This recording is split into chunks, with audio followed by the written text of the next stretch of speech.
أعوذ بالله من الشيطان الرجيم.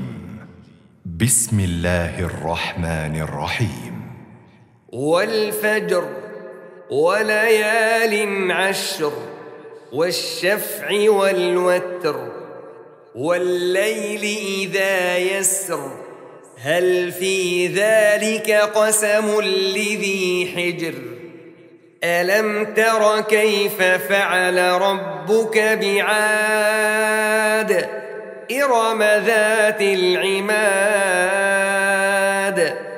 التي لم يخلق مثلها في البلاد وثمود الذين جابوا الصخر بالواد وفرعون ذي الأوتاد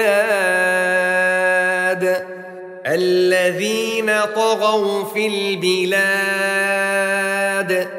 فأكثروا فيها الفساد فصب عليهم ربك سوط عذاب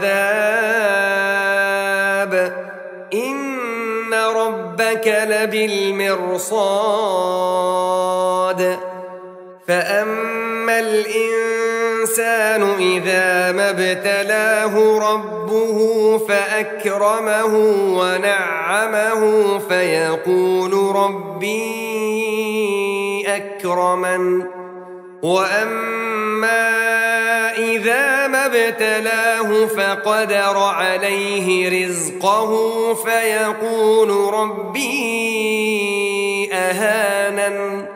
كلا بل لا تكرمون اليتيم ولا تحاضون على طعام المسكين وتأكلون التراث أكلا لما وتحبون المال حبا جما كلا إذا دكت الأرض دكا دكا وجاء ربك والملك صفا صفا وجيء يومئذ بجهنم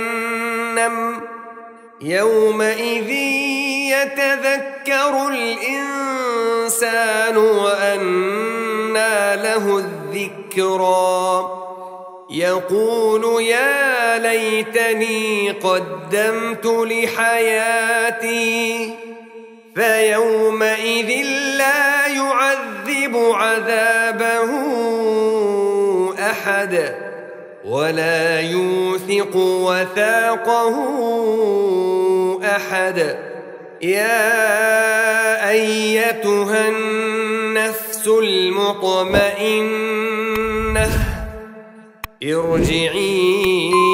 إلى ربك راضية مرضية